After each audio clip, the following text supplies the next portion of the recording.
Thank you, Mary Jo. Thanks for that introduction to G4E. And what we're going to talk about, Drew and I, is practices and traditional grading systems that we're not quite sure are accurate or mathematically sound in many ways. And Drew and I have been here for a long time, and we've seen lots of different grading systems happen in individual classrooms and across departments. And we're here just talk about some of those things that we've seen and some of the challenges that we've seen in a traditional based system. And I think one of the quotes that I've heard recently a couple times is that just doing the same thing over and over because we've always done it that way is a real challenge in our educational system. So we want to talk about why, so from the grading perspective, why some of those things we feel the need to change. And so I'm Aaron Miller. I'm one of the co-principals here.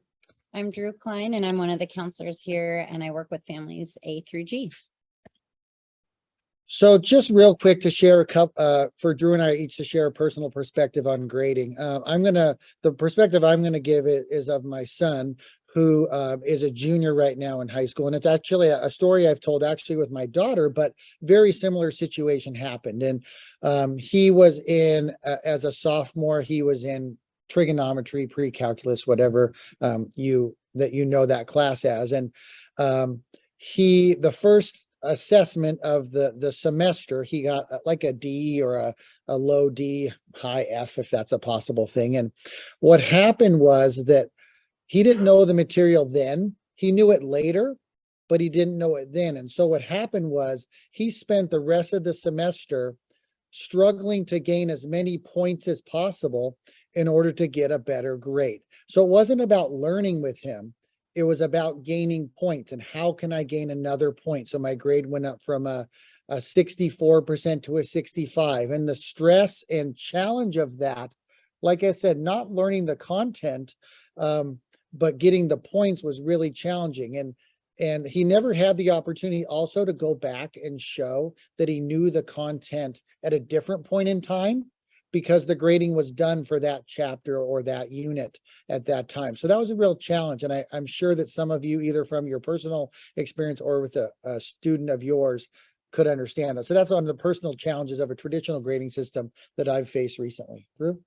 Yeah, so I was thinking of something that occurred for me when I was in ninth grade. My history class, the teacher opened up the class with, "You're going to be lucky if you get a C from me this semester." And so I was thinking about what I felt then, and what I felt then was completely shut down. And I was already somebody who struggled in school. So I was like, wow, like if I'm lucky to get a C, does that mean I'm lucky to get a D?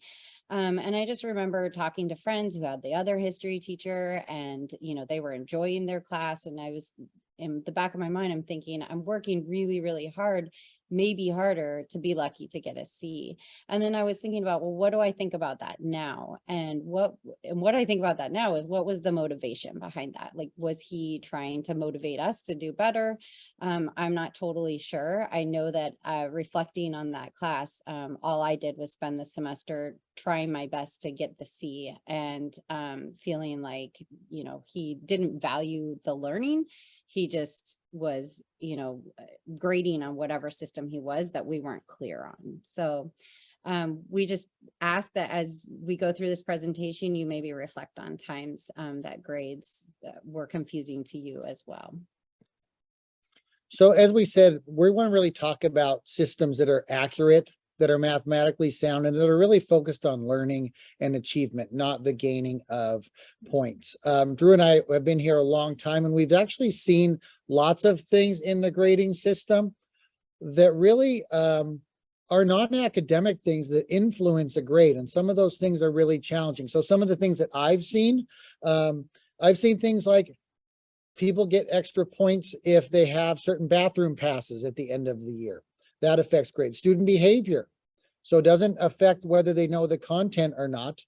Attendance. I've seen attendance affect grades. Tardies, absences. I've also seen things like a number of times kids raise their hand, or kids getting extra credit for things that aren't necessarily related to the content or relating to their knowledge about whether they're what they know and are able to do. So a lot of those things are reported in grades and part of the grades, but really aren't academic and show in a specific content area what kids know and are able to do. And I know, Drew, you have some examples too. Yeah, to add to that, we've seen, if you bring in food items or different collection items for collection drives, participation in spirit days, which, if you have a kiddo who's anxious, and doesn't want to dress up for the spirit days, I've gotten phone calls saying, my kiddo's in tears, they want the points, but they don't feel comfortable dressing up. Parent signatures for certain things, or being knocked for a lack of school supplies. Yeah, so those are all things that I think we all understand, that being responsible, being part of a community is very important, but that's not part of a grade in math or science. We want a grade in math or science to really reflect what kids are able to know and are able to do in math and science, for example.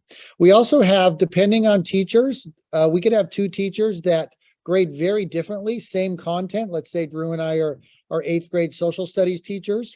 We might grade very differently, even though the content is the same and the outcomes are the same for our kids. And so we're trying to have some standardization. So Drew, what are some things that you've seen in terms of grades that might fluctuate from teacher to teacher?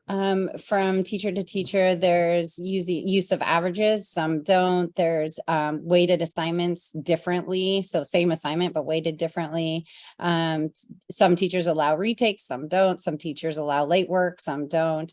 And some teachers have extended time, some don't. And some teachers have finals and some don't. Yeah, and I've also seen things like some teachers will say 80% of the 80% of the grade is based on tests and 20% on practice or homework. And I've seen a teacher next door, same content, say 50% and 50%. So those are some examples of ways that grading is different. So I think when we reflect back on grading, we think, oh, that seemed to make sense to me.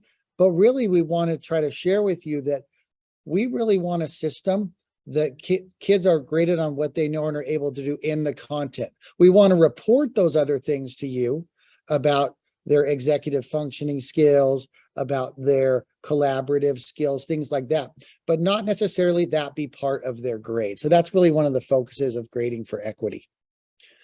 And I guess the last thing we wanted to talk about is when we were students, and still in a lot of grading system, we would receive a grade such as an 83%. We would say we'd get an 83%, and that would equate to a B in most classes, maybe a B minus.